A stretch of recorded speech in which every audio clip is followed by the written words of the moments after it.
오늘 우리에게 주시는 하나님 말씀 함께 보겠습니다. 신약성경 에베소서 4장 13절로 16절까지 말씀입니다. 에베소서 4장 13절로 16절 하나님 말씀이 이렇게 기록되었습니다. 우리가 나 하나님의 아들을 믿는 것과 아는 일이 하나가 되어 온전한 사람을 이루어 그리스도의 장성한 분량이 충만한 데까지 이르리니 이는 우리가 이제부터 어린아이가 되지 아니하여 사람의 속임수와 간사한 유혹에 빠져 온갖 교훈의 풍조에 밀려 요동하지 않게 하려 함이라. 오직 사랑 안에서 참된 것을 하여 범사에 그에게까지 자랄지라. 그는 머리니 곧 그리스도라.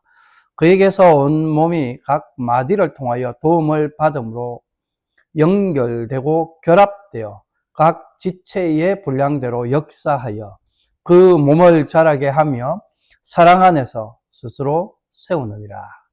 아멘. 지난주일에 교회론 주제 강의 마지막 강론이다라고 말씀을 했는데 그 설교가 너무 길어서 지난주일과 이번 주일로 둘로 나누어서 하게 되죠.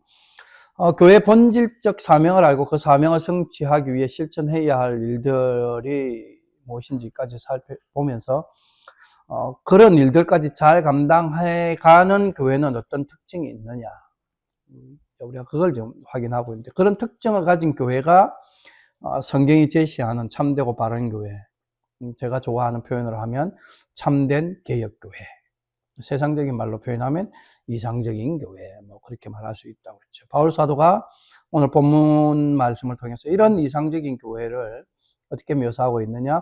늘 성숙해져 가는 교회, 항상 자라가는 교회. 그래서 제목이 이제 이 마지막 교회론 주제 강의 마지막 제목이 이제 성숙해져 가는 교회죠. 그 교회의 특징 4가지가 있다. 우리가 그 2가지는 지난주 살펴봤습니다. 첫 번째가 뭐였습니까? 하나님의 아들을 아는 것과 믿는 일에 하나가 되는 것. 예수 그리스도를 알고 예수 그리스도를 믿는 일에 온 교회가 하나 되어야 한다. 동일한 방향이어야 된다. 동일한 믿음이어야 된다. 그 다음에 2번째 특징이 뭐라고 그랬습니까?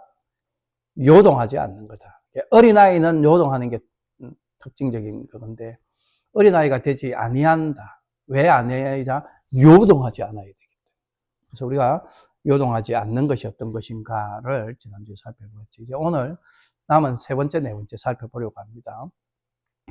성숙해져 가는 교회의 3번째 특징, 오늘 본문에 나오는데, 사랑 안에서 참된 것을 하여 범사에 자라가는 것.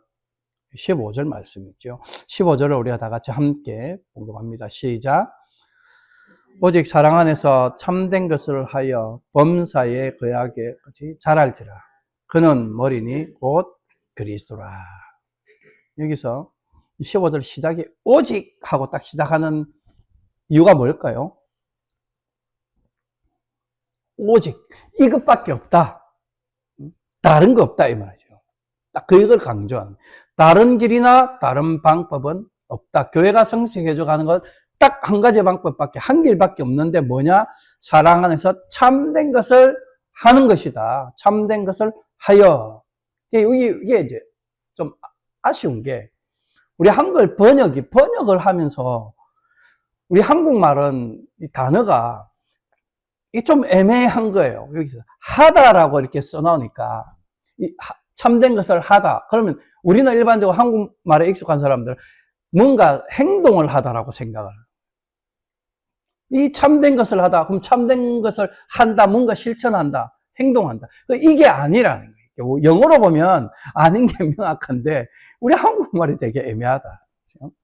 그래서 이렇게 우리가 이 원어의 의미들을 안 살피고 보면 참된 것을 하다 이렇게 써놓으면 사람들이 이게 예수 잘 믿어서 착하고 선하게 살면 되는구나, 그런 걸 실천하면 되는구나, 이런 식으로 해석하여 오해하게 되는 거죠. 이게 예수 잘 믿어서 착하고 선하게 산다는 것, 결국 무슨 의미로 이해하냐면 지금 오늘 우리가 살아가고 있는 이 시대에 맞는, 이 시대가 요구하는 윤리와 도덕 이런 거 잘 따르고 살고 이 세상적인 가치 판단에 따라서 세상이 착하다고 하느니, 세상이 선하다고 하느니, 요런 거 잘 실천하고 살면 된다. 요렇게 해석하게 된다. 그래서 우리 한국말 번역할 때, 번역한 사람들이 조금만 더 신경을 써주면 좋겠다.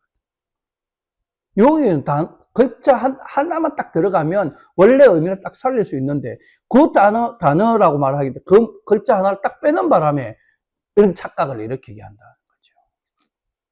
여기 15절에 지금 참된 것을 하여, 제가 일부러 헬라어도 써놨는데, 알레디오라고. 이 알레디오라고 말하는 것은, 알레띠아가 뭔지는 말했죠. 지금 이번 이 9번의 설교 걸쳐오는데, 알레띠아는 여러 번 이야기했습니다. 이건 진리예요, 진리. 이 듀오는 동사형이거든. 뭐냐, 말하다. 뭐를 말한다는 거겠어요? 말하다와 진리라는 단어가 합쳐져 있으니까 진리를 말하다. 이 단어 자체가 알레디오는 진리를 말하다, 진리를 행하다, 진리를 붙잡다, 이런 의미예요. 그러니까 여기서 지금 참된 것은 뭐겠어요? 그러면 이 참된 것은 진리. 그 진리를 하다가 아니고 진리를 말하다, 진리를 행하다, 진리를 붙잡다. 요렇게 돼야 돼. 그래서 이거를 우리 지금 한글 개역 개정 성경에는 요렇게 애매하게 표현되어 있는데, 요거를 조금 더 쉽게 번역한다고 해놨는데, 번역본들이 많이 있잖아요. 새번역이라고 하는 성경이 있어요. 한글로 된. 새번역 성경에는 그 밑에 보면 나오죠. 우리는 사랑으로 진리를 말하고 살면서 명확하게 딱 그 의미를 찾아갔어요. 진리를 말하고 살면서 모든 면에서 자라나서 머리가 되시는 그리스도에게까지 다다라야 합니다. 이 공동번역이라고 되어 있는 것도 있어요. 공동번역은 뭐냐면 우리 개신교회, 그리고 개신교회가 나오기 이전에 원래 교회는 뭐예요? 캐톨릭 교회, 로만 캐톨릭. 여기 두 신학자들이 같이 모여가지고 신학 성경, 원어 성경을 같이 번역을 했어요. 자기들 신학과 우리 개신교의 신학을 믹스해가지고 같이 했으니까. 그래서 번역한 걸 공동번역이에요. 이 공동번역성에는 도리어 우리는 사랑 가운데 진리대로 살면서 여러 면에서 자라나 머리이신 그리스도와 한 몸이 되어야 한다. 여기는 이제 진리대로 살면서 사는 쪽으로 조금 더 포커스를 두고, 아까 진리를, 알레디오가 진리를 말하다 의 의미도 있지만 진리를 행하다, 진리를 붙잡다라는 의미인데, 그런 것들도 다 살려서 적당한 단어 찾은 게 진리대로 살면서. 그래서 한글 개역 개정 성경이나 한글 개역 성경, 우리 옛날에 쓰던 거나 이런 부분에 조금씩 아쉬움이 있어서, 그래서 이제 가급적이면 영어도 참고하고 또 원어도 참고하고 그래야 되는 거죠.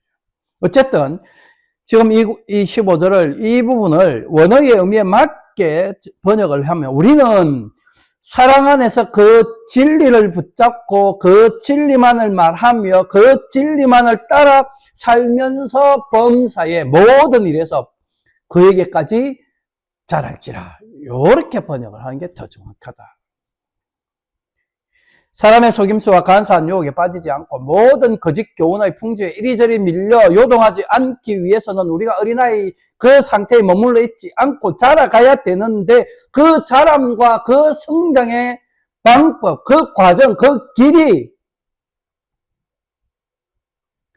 세상의 가치관을 따라 거기에 잘 맞게 도덕과 윤리를 지키며 사는 그게 아니고, 진리만을 붙잡고 진리만을 말하고 진리만을 따라 살아면 그렇게 된다라는 사실을 바울 사도가 이 말씀을 통해서 말하고 있는 거죠. 우리가 이를 통해서 깨닫게 되는 바가 뭡니까? 참되고 바른 개혁교회, 성경이 우리에게 제시하고 있는 바른 교회는 확실한 진리를 붙들고 있어야 합니다.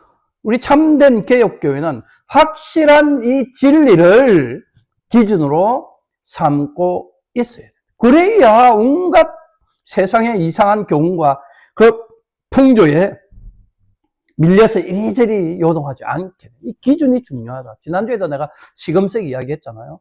금이 이 진짜 금인지 가짜 금인지 판단하는 돌, 그 돌 위에다 이 금을 착 꺼보면 이게 진짜인지 가짜인지 알 수 있어요. 그걸 시금석이라는 거예요. 척도라고 해요. 이건 룰러. 자. 그 룰러. 기준. 개혁교, 참된 개혁교는 확실한 진리를 시금석으로 가지고 있어야 되고, 그걸 룰러로, 자로, 기준으로 가지고 있어야 된다. 이런 진리의 기준이 분명하지 못하면 어떻게 돼? 오늘날 이 땅의 교회들 거의 대부분이 그런 거예요. 이 진리를 기준으로 가지고 있지 않기 때문에. 그래서 온갖 이상한 것들이 휩쓸려 있는 거예요. 신비주의, 막, 신령한 일들, 막, 뭐, 성령의 사역이나 능력을 막, 더 과대하게 강조해가지고, 막 기도하면 뭔 이상한 일들도 일어나고, 이런 신비주의를 쫓아가는 거예요. 이게 신비주의예요. 안수하면 막 병든자가 갑자기 낫고, 그럴 수도 있어요. 그런데 그건 굉장히 특별한 일이에요. 항상 있는 일이 아니에요. 성경에는 그게 자주 나오죠. 왜? 그 시대에는 우리가 가진 성경이라고 하는 게 없었기 때문에 그리스도의 복음의 말씀이 그들에게 전달되는 한 방편으로서 그런 이적이 필요했었대요. 그때는 그런 이적이 있었어야 그게 가능했다. 바울이 복음 전달로 다니는데 진짜 바울이 사도로서의 권위가 있는지 없는지를 어떻게 그 시대에 나타낼, 그 시대, 그러니까 사도 바울이 기도하고 안수하면 낫는 역사가 나요. 베드로도 기도하니까, 안수하니까 죽은 사람도 살고 안전병이도 일어나고 하잖아요. 권위가 주어져야 됐기 때문에 그런 이적이 필요했는데, 오늘 이 시대는 권위가 목사에게 필요 없어요. 성경 자체가 권위가 있는데. 그러니 목사가 기도하고 안수하면 낫는다. 그 말이 바로 신비주의로 쫓아가요. 성경을 무시하고 성경보다 더 높은 권위를 가져가려고. 진리의 기준이 분명하지 않으니까 이런 은사주의,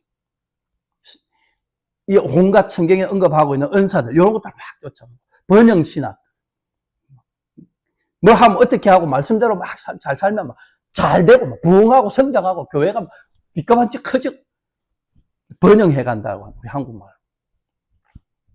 신사도 운동 같은 거. 요새 새로운 사도가 나타났다 하고 막 벌써 한 10몇 년 전부터 그러고 있는 이런 것들에 교회가 막 이리저리 휩쓸리는. 지난주에도 잠깐 이야기했지만 세속 정치와 사상과 주의와 풍조에 교회들이 휩쓸려가고, 그 결과로 오늘 이 땅에 특별히 우리 한인교회들, 미국 안에 있는 한인교회들, 한국에 있는 교회들, 교회가 보수 성향을 가지고 있는 교회냐, 진보 성향을 가지고 있는 교회냐, 목사가 진보적이냐, 보수적이냐, 목사가 우파냐, 좌파냐, 이런 소리까지 지금 하고 있고, 그런 걸로 서로 나누고 구분하고, 정치적 분파주의를 따르면서, 그게 세속의 기준을 가지고 있는 거잖아요. 그런 세속의 가치 기준을 가지고 무엇까지 판단하게 됐냐? 진리와 복음도 판단하고, 이 말씀은 보수적이고 이 말씀은 좌파적이고, 그래서 성경 안에 있는 이 말씀을 증거하고 있는데 성경 말씀 자체를 우파냐 좌파로 보는 시각의 성도들은, 목사가 그거 설교할 때는 좌파 목사가, 저거 설교할 때는 우파 목사, 이게 지금 세속적 가치 기준으로 복음과 말씀과 진리마저도 판단하고 있는, 이게 오늘 이 땅에 우리가 보고 있는 교회들의 모습입니다. 우리가 그런 교회가 되어야 된다고 말하는 게 아니죠. 그런 교회가 되면 안 된다. 교회는 오직 진리만을 척도로 기준으로 여겨요. 오직 진리만을 붙들어야 된다. 오직 진리만을 말해야 된다. 그것이 성경이 가르치고 증거하는 참되고 바른 교회의 모습. 그러면 교회가 붙들어야 할 그 진리는 뭐냐? 조금도 좀 전에 계속했지만 성경의 모든 말씀이 다 진리잖아요. 하나님의 모든 말씀이 다 진리. 이거는 내가 다시 부연 설명할 필요가 없다라고 생각되어집니다. 우리 한국 장로교회, 원래 이런 교회들이 아니었어요. 우리 한국에서 처음으로 장로교회가 시작될 때, 이 장로교회로서 이거는 우리의 믿는 바다라고 해서 고백해 놓은 문서가 있어요. 시작할 때. 12가지 조문으로 구성됐어요. 그래서 우리들은 일반적으로 12신조라고 그렇게 말합니다. 그때 이것이 우리의 믿는 바다라고 하는 그 고백의 문항을 쓰면서 제일 첫 번째 1번 문항에 뭐라고 내용을 썼느냐. 신구약 성경은 하나님의 말씀이니 신앙과 본분에 대하여 정확무한 유일의 법칙이다. 우리의 신앙, 우리의 믿는 바, 본분, 우리의 정체성, 우리의 삶의 모습, 이런 것에 대하여 정확무하다. 확실하고 틀리지 않다. 오류가 없다. 그런 법칙, 유일한, 딱 그 외에 다른 법칙은 없다. 유일한 법칙이 뭐다? 성경이다. 하나님의 말씀이다. 이게 우리 장로교의 고백이에요. 시작할 때부터.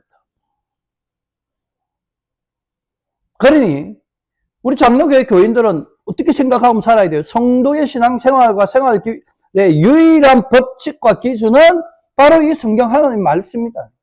오직 이 성경만이 성도들의 삶의 기준이고 척도라고 고백하며 살아야 돼요. 그리고 실제로 말씀 중심으로 살아야 돼요. 말씀에 근거하여 살아야 돼요. 제가 좁게 이야기를 해서 우리 한국 장로교회의 12신조를 이야기했지만 전 세계 장로교회에서 가장 권위 있는 신조들이 여러 개 있어요. 신앙 고백서 같은, 요리문답 같은 것도 여러 개가 있는데 우리 교회 역사에서 그 중에서 우리 전 세계 지금 있는 교회들이 공통적으로 이건 우리 장로교회의 신조다라고 표면적으로 딱 명시하고 있는 것. 그게 여러분 자주 듣고 있는 웨스트민스터 신앙 고백서와 대소교리문답. 지금 우리 예배 시간에 대교리문답을 우리가 교독하고 있잖아요. 그 교리문답 말고 신앙 고백서. 다음 기회가 되면 신앙 고백서도 또 강의를 하도록 하겠습니다. 이 신앙 고백서 제1장, 신앙 고백서는 33장까지 구성되어져 있어요. 그 각 장마다 여러 개의 항으로 구성되어 있어요. 근데 이게 항이라고도 할 수 있고 절이라고도 그냥 표현해야 되는 건데 그 제1장 1항에 1장은 성경에 와요. 주님께서 교회를 향한 자기의 뜻을 선포하셨고 그 진리를 보다 더 잘 보존하고 보급하며 교회를 보다 확실하게 세우고 위로하실 목적으로 그 내용을 전부 기록하게 하셨는데 이는 성경을 절대적으로 필요하게 만든다. 이게 지금 웨스트민스터 신앙 고백서 제1장 1절, 1장 1항에서 이야기하고 신앙 고백서 제일 처음 시작을 이렇게 이야기를 하고 하나님의 진리가 성경으로 기록되어 우리에게 주어졌는데 이 성경 전체가 바로 진리다라고 딱 선언하고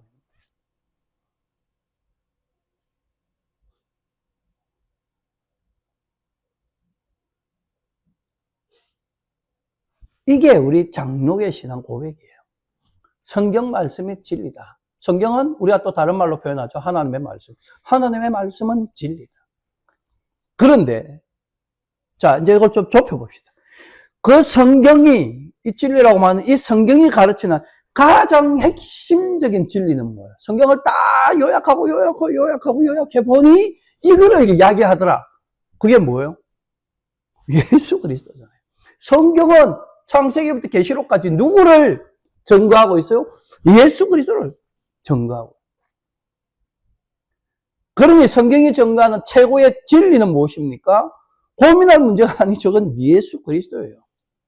그래서 예수님도 자기 자신을 가리켜 뭐라고 증거합니까? 내가 곧 뭐라고요? 진리다라고 말하잖아요. 요한복음 14장 6절에 예수께서 이르시되 내가 곧 길이요 진리요 생명이니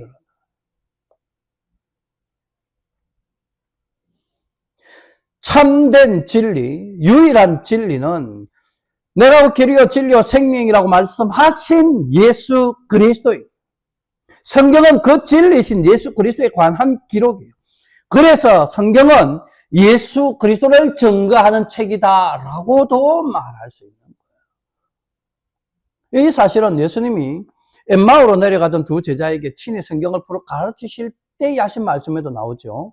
이에 모세와 모든 선지자의 글로 시작하여 모든 성경에 쓴 바 자기에 관한 것을 자세히 설명하시니라. 모세와 모든 선지자의 글, 구약을 가리킵니다. 그걸 통칭해서 성경, 모든 성경이라고. 모든 성경에 쓴 바 자기에 관한 것, 예수님에 관한 것.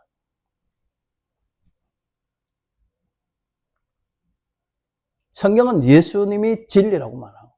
그래서 바울 사도행서 오늘 본문을 통해서 너희가 모든 교훈의 풍조에 밀려 요동하지 않는 온전한 사람, 즉 영적 성인으로 자라가기 위해서는 오직 진리이신 예수 그리스도를 붙잡아야 된다. 오직 성경이 가르치고 증거하는 대로만 예수 그리스도를 믿고 따르며 행해야 된다라는 사실을 오늘 본문 말씀을 통해서 우리에게 증거하고 가르치고. 그래서 또 바울 사도는 자기의 영적 아들인 디모데에게도 그런 참된 진리를 말하지 않고 그런 진리를 따르지 않는 자들을 경계하라라고 그렇게 말하면서 이렇게 권면했는데, 디모데전서 6장 3절로 5절 말씀입니다. 우리 함께 공경합니다. 시작. 누구든지 다른 교훈을 하며 바른 말 곧 우리 주 예수 그리스도의 말씀과 경건에 관한 교훈을 따르지 아니하면 그는 교만하여 아무것도 알지 못하고 변론과 언쟁을 좋아하는 자니 이로써 투기와 분쟁과 비방과 악한 생각이 나며 마음이 부패하여지고 진리를 잃어버려 경건을 이익의 방도로 생각하는 자들의 다툼이 일어나느니라. 이 바른 말을 뭐라고 합니까? 바른 말. 우리 주 예수 그리스도의 말씀과 경건에 관한 교훈이라고 그러잖아요. 그게 바른 말이에요. 이 바른 말을 하지 않는 것, 그 다른 교훈이죠. 이 다른 교훈, 이걸 따르는 사람은 어떻다고? 교만하여 아무것도 알지 못하는 자, 아는 것 같이 말하지만 실제로는 아무것도 모른다. 뭐에 대해서 진리를 모르는 자라는 거예요. 이런 진리를 모르는 자들이 하는 행동, 변론과 언쟁, 변론, 언쟁, 이거 결국은 이제 디베이트하고 막 그렇게 한다는 거지. 서로 악의하고 이런. 그런 것들 하게 되면 어떤 결과로 이르게 되냐? 투기, 분쟁, 비방, 악한 생각 이런 것들이 나오고 그 마음이 부패해지고 진리를 모르니까 진리를 잃어버려. 진리를 빼버린 채 경건한 척 하면서 뭐를 추구한다고요? 이익을 추구한다. 그러니까 경건이라는 것 자체도 자기 유익, 자기 이익을 추구하는 도구로, 방도로만 사용한다. 오늘날 교회들이 그러고 있다는 거예요. 예수의 이름을 떨먹이면서 경건한 척 하지만 실제로는 다 이익을 추구하고 세상적인 이익을 추구하고. 성경이 딱 하는 말씀이죠. 바울 사도가 이 시대에 이미 2000년 뒤에 우리 교회의 모습들이 이래 갈 거다라고 이야기한 거예요. 2000년 뒤에 교회만 그렇습니까? 이 말씀 이후로 쭉 왔던 우리 교회의 중세까지의 그 교회의 역사가 세상의 이익을 추구하며 살았잖아요. 교회가 경건한 척 막 그렇게 해왔지만 실제로는 돈만 밝혔잖아요. 그 시대에. 교회당 멋지게 짓는다고 면제부 같은 거 팔아제끼고. 그래서 종교개혁이 일어났는데 그 종교개혁이 일어난 지 500년 만에 이 땅에 지금 교회들도 그 짓을 하고.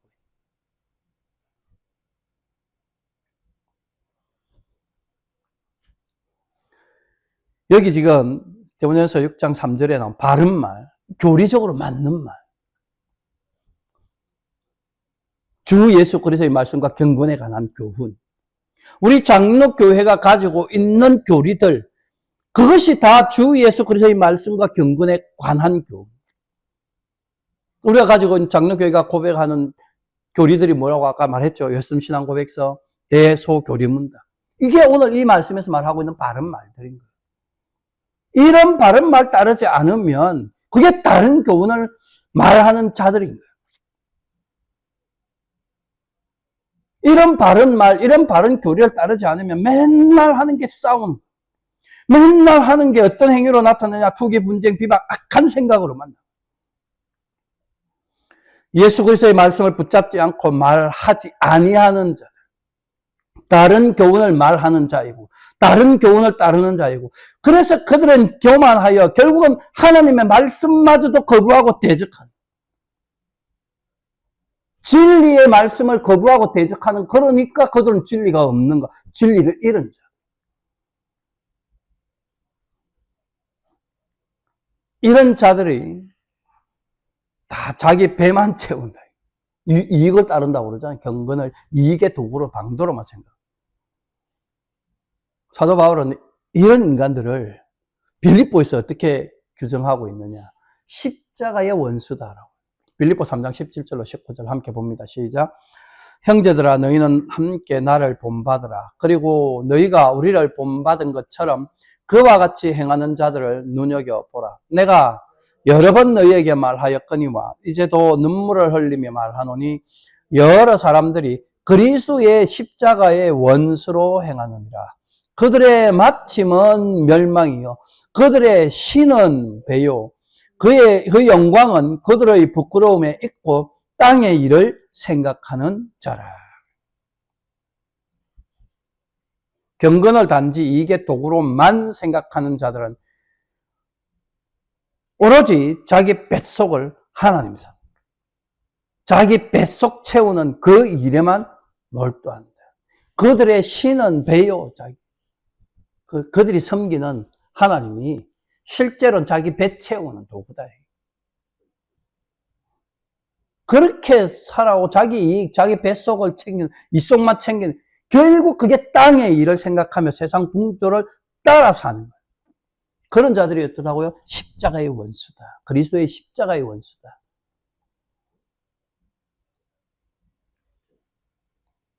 그래서 바울은 디모데에게 보내는 두 번째 편지에서 그런 자들을 주의해라 라고 권면하는데, 디모데후서 2장 15절로 18절 말씀도 함께 보겠습니다. 시작.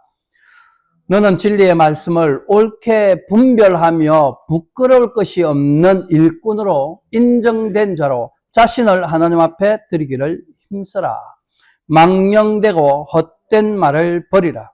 그들은 경건하지 아니하며 점점 나아가나니 그들의 말은 악성 종량이 퍼져나감과 같은데 그 중에 후메네오와 빌레도가 있느니라. 진리에 관하여는 그들이 거릇되었도다. 부활이 이미 지나갔다 하므로 어떤 사람들의 믿음을 무너뜨리느니라.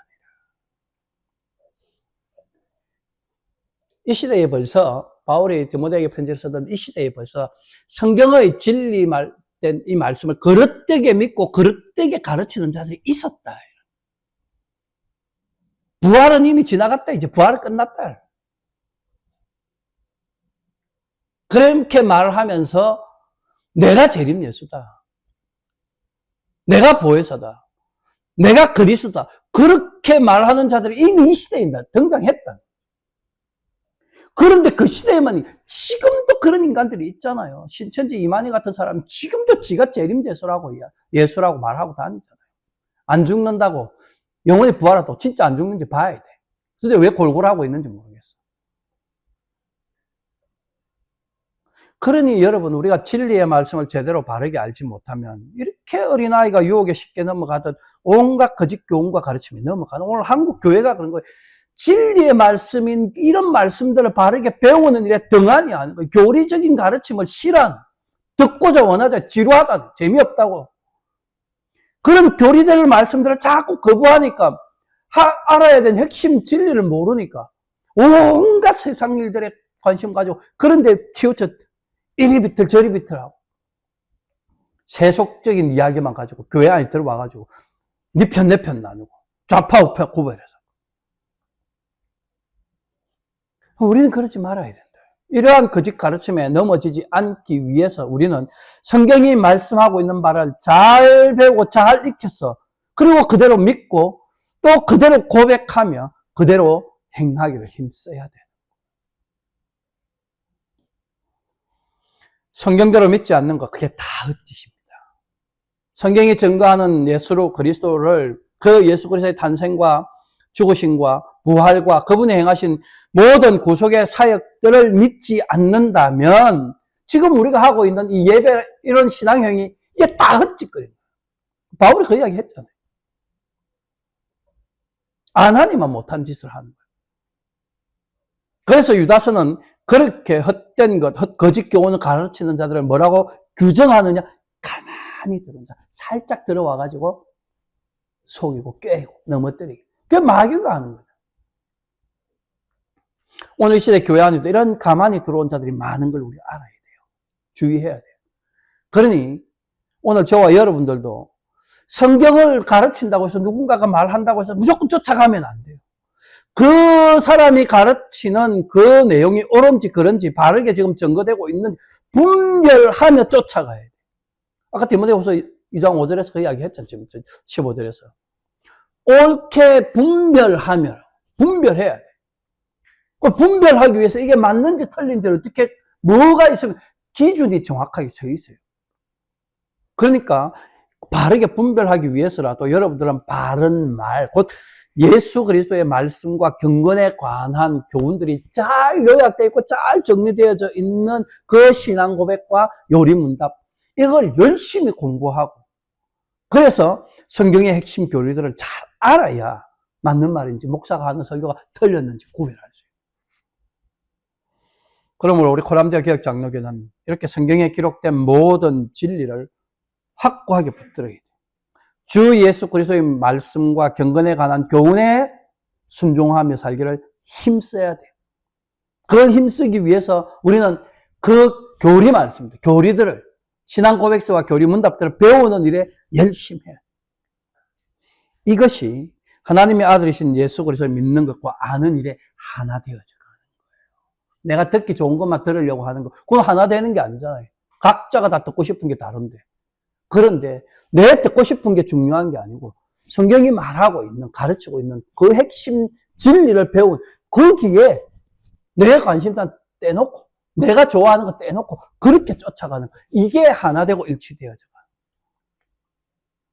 그리하면 우리는 사레마의 속임수에 넘어가지 않고 간사한 유혹에 넘어지지 아니하고 그런 유혹에 빠져서 낭패당하는 일이 생기지 않게 됩니다. 그리할 때 우리는 거짓 교훈의 풍조에 이리저리 휩쓸리는 일들도 일어나지 않게 될 것이에요. 이런 진리의 말씀, 교리의 말씀들을 공부하고 익히는데 더 열심히 하면 좋겠고요. 신앙 고백서를 틈틈이 읽으시고, 또 우리 주일에 지금 교독하고 있는 대교리 문답 매주 지금 2개씩 하고 있는데 일주일 내내 그걸 다시 읽고 또 생각도 해보고 그렇게 하시는 저와 여러분 되시면 좋겠습니다. 마지막으로 4번째, 성숙해져가는 교회의 특징, 서로 도움을 주고 받는 교회로 성경이 증거합니다. 16절 말씀이죠. 함께 에베소 4장 16절 함께 봅니다. 시작. 그에게서 온 몸이 각 마디를 통하여 도움을 받음으로 연결되고 결합되어 각 지체의 분량대로 역사하여 그 몸을 자라게 하며 사랑 안에서 스스로 세우느니라. 항상 성숙해져가는 교회, 다르게 말하면 참되고 바른 교회, 또 다르게 말하면 참된 개혁교회는 예수 그리스도에게서 온 몸이 도움을 받아 연결되고 결합되어 자란다. 생명의 원천이신 그 머리 대신 그 생명의 이 원천이 머리 대신 예수 그리스도께 있음이 여기 지금 강조되어져 있고 내포되어져 있죠. 그런데 그런 생명과 에너지와 양분과 힘이 예수 그리스도께로부터 오는데 각 마디를 통하여 공급되어진다. 여기 마디라고 번역되어진 단어가, 이게 이제 끈, 뭐 이렇게 묶어놓는 줄 있죠. 로프 같은 거, 힘줄, 그런 의미. 그러니까 교회와 성도는 머리이신 예수 그리스도 아래서 힘줄이나 이런 끈으로 서로 연결되어져 있고 결합되어져 있다라는 사실을 나타내요. 좀 더 이해하기 쉽게 예를 들자면, 태아가 뭡니까? 지금 프레그넌트 되어 있는 상태에 있는 그 배 안에 들어있는 아기죠. 그 태아가 그 어머니 몸 안에 있을 때 무엇으로 연결되어 있습니까? 탯줄로 연결되어 있죠. 영어로는 난지 뭔지 모르겠습니다. 우리 배꼽이 다 그 흔적이잖아요. 엄마 뱃속에 있을 때 이 우리 배꼽에 있는 배꼽에서도 나온 이 줄이 엄마 몸하고 연결돼. 이게 탯줄이에요. 그 탯줄을 통하여 엄마 뱃속에 있는 동안에 양분을 엄마로부터 받게 되는 거죠. 그러한 생명의 탯줄이 성도와 예수 그리스도 사이에도 이어져 있다. 그래서 교회는 머리이신 예수 그리스도로부터 생명과 힘과 에너지와 모든 것을 공급받는 존재다. 이렇게 설명합니다. 근데 이것이 증거하는 또 하나의 사실은 그렇게 그리스도에 의해서 함께 지체된 성도들도 서로 연결되어 있고 서로 결합되어져 있다. 이 쌍둥이가 있으면 생각해 보세요. 쌍둥이도 각각 엄마에게 탯줄로 연결되어 있겠지만 결국엔 엄마의 몸이라고 하는 중간 매개체를 통해서 그 둘도 연결되어져 있는 거예요. 그러네요. 결국 그렇게 그리스도에 의해서 함께 지체된 성도들도 서로 연결되어 있고 서로 결합되어져 있다. 그래서 성도 각자는 예수 그리스도에게 생명줄로 연결되어져 있음과 동시에 다른 성도들과도 생명줄로 연결되어져 있다라는 사실을 말하고 있다. 그래서 각 지체는 자기에게 주어진 분량대로 자기의 자리에서 열심히 그 에너지와 생명력을 발휘해야 전체가 좋아 있게 자라나게 돼요. 머리에서부터 발끝까지 생명줄로 연결되어 있는 각 지체가 그 머리로부터 오는 에너지와 영양분인 그리스도의 사랑을 잘 공급받고 그 사랑으로 온전히 하나 되어질 때 그 몸이 튼튼하게 잘 자라게 돼요. 그러니 함께 지체된 성도는 서로 분열하면 안 되는 거예요. 분열될 수 없는 거예요. 서로 다툴 수 있는 그런 관계가 아니라는 거죠. 성도는 온전히 서로 사랑하며 함께 살아갈 수밖에 없는 그런 존재. 그래서 16절 마지막, 오늘 보면 16절 마지막에 끝에부터 말하면 단어가 뭐냐? 스스로 세운다. 스스로 자라간다. 성도인 우리가 머리 대신 그리스도 예수께 잘 붙어 있고 예수 그리스도부터 진리와 사랑을 잘 공급받아서 그 진리와 사랑을 잘 붙들고 전하고 행하면 지체의 각 부분들이 각각도 잘 자라게 돼요. 그와 동시에 몸도 스스로 잘 자라가. 손가락 하나하나가 다 잘 자라가면 온전한 몸이 되는 거죠. 오른팔은 잘 자라는데 왼팔은 안 자라. 그 온전한 몸이 아니잖아요. 의미가 이해가 되시죠? 오른 다리는 잘 자라가고 있는데 왼발이 안 자라고 있어? 그 온전한 몸이 아니에요. 두 개가 다 같이 잘 자라가면 온전한 몸. 그 의미라는. 온 몸이 머리로 말미암아 마디와 힘줄로 공급함을 받고 연합하여 하나님이 자라게 하심으로 자라가게. 그렇게 자라가는 과정 다 누가 주도하고 있어요? 하나님이 그렇게 하고 있어요. 그러므로 우리는 두 가지 사실을 분명히 해야 됩니다. 우리 교회는 예수 그리스도의 진리만을 붙들고 그 진리만을 말하고 그 진리만을 행하고 있느냐 하는 것. 또 우리 교회는 참으로 예수 그리스도를 머리로 하여 그 아래서 모든 성도들이 진리와 사랑으로 연합하여 서로 사랑하면서 서로 도움을 주고받고 사느냐. 니는 니, 나는 나. 그럴 수 없다는 거죠. 교회는, 성도는 함께. 그래서 도움을 주고받는 거예요. 성숙해져 가는 교회는 서로 도움을 주고받으며 같이 자라가는 거예요. 우리는 다 도움을 주기도 하고 받기도 해야 된다. 그런 존재라. 하나님께서는 우리의 그 연약성을 잘 알기 때문에 혼자 하면 실패할 줄 알고 그래서 이렇게 서로 도와주도록 함께 모아놓은 공동체. 그런 공동체로 하여금 교회되게 하셨다. 내 혼자 신앙생활하면 잘할 수 있다. 그렇게 생각할 수 없다, 교회는. 교회는 그런 생각하면 안 된다. 서로가 연결되어 서로 도우면서 함께 믿음 생활해요. 가족이 같은 믿음이어야 되는 중요한 이유인 거죠. 그러니 여러분, 우리는 먼저 마음을 열고 다른 성도들과 함께 하기를 힘써야 돼요. 서로 마음을 열어야 돼. 상대방이 마음 열고 내한테 다가와 주기를 가만히 기다리고 있으면 안 돼. 다 그렇게만 있으면 소통이 되겠어요? 안 돼. 그러니까 먼저 마음을 열려고 해야 돼. 나도 마음을 열고 저기도 마음을 열면 되는 거지. 그게 소통이 되는 거야. 연결되어져 있는 거야. 그래야 도움을 주고 받고가 되는 거지. 주기만 하고 받는 건 없고 그럴 또 없다는 거야. 받기만 하고 주는 거 없고 그거 안 된다.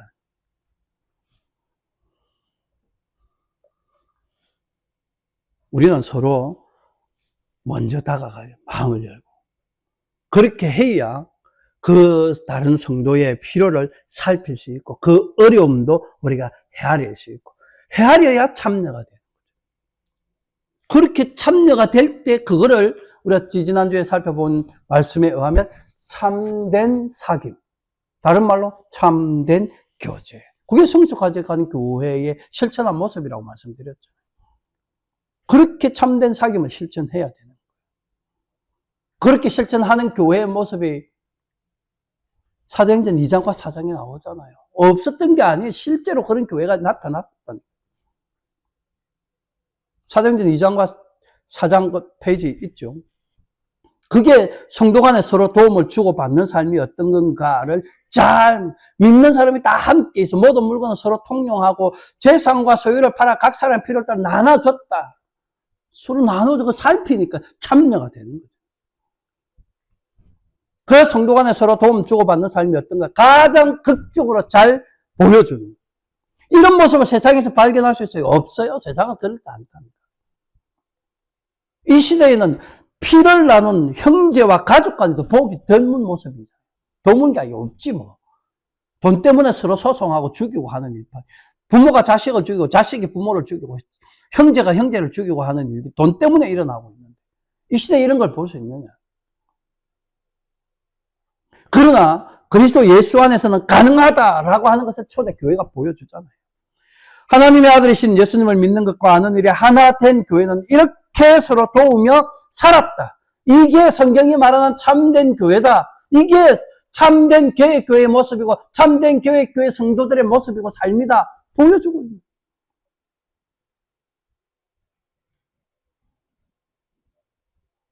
그래서 여러분 사도들은 한결같이 또 이 이야기를 합니다. 바울 사도는 청결한 마음과 선한 양심과 거짓 없는 믿음에서 나오는 사랑을 실천하라. 디모데전서 1장에서 그렇게 가르치고 베드로는 베드로서 1장에서 진리를 순종함으로 너희 영혼을 깨끗하게 하여 거짓 없이 형제를 사랑하기에 이르렀으니 마음으로 뜨겁게 사랑하라. 그렇게 가르쳐.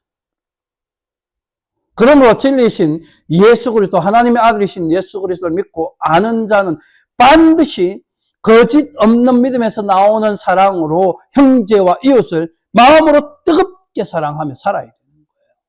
이런 사랑함이 없으면 안 되는 거예요.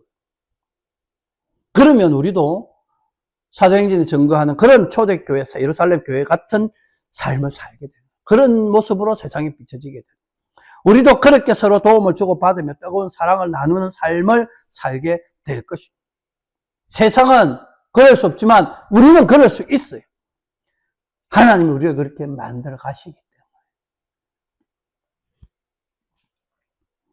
우리는 세상적이고 세속적인 가치관을 따라 교회가 부흥하고 성장하기를 바랄 것이 아니라 참된 진리와 거짓 없는 사랑으로 머리이신 예수 그리스도의 장성한 분량이 충만한 데까지 자라가야 돼요. 이를 위해서 진리신 예수 그리스도를 배우고 가르치느라 우리는 다 집중해야 할 것입니다. 그리고 우리는 서로를 사랑하며 섬기는 일에도 최선을 다해야 할 것입니다. 그렇게 교회가 우리 주님의 사랑으로 서로 돕고 섬기는 아름다운 교회 공동체로 성장해 가야 하는 것이죠. 그렇게 우리 고람대교 개혁 장로교회는 날마다 성숙해져 가는 교회, 성경적인 참되고 바른 교회로 세워져 가야 하는 것이죠. 우리는 지난 주일과 오늘 강론을 통해서 이제 성숙해져 가는 교회의 4가지 특징 다 살펴보았죠. 예수 그리스도를 믿는 것과 아는 일에 하나 돼 어린아이처럼 요동하지 않는 그런 교회에 세워져 가야 돼요. 참되고 영원하고 절대적 진리이신 예수 그리스도만 붙들고 예수 그리스도만 말하고 예수 그리스도만 따라 살아요. 그리고 서로 도움을 주고받으며 함께 아름다운 온전한 그런 공동체를 이루어 그리스도의 몸을 세워가야 이 4가지를 잘 기억하시기 바랍니다. 이것이 성경이 가르치는 교회의 이상적인 모습이에요. 세상이 생각하는 이상적인 교회, 이런 모습.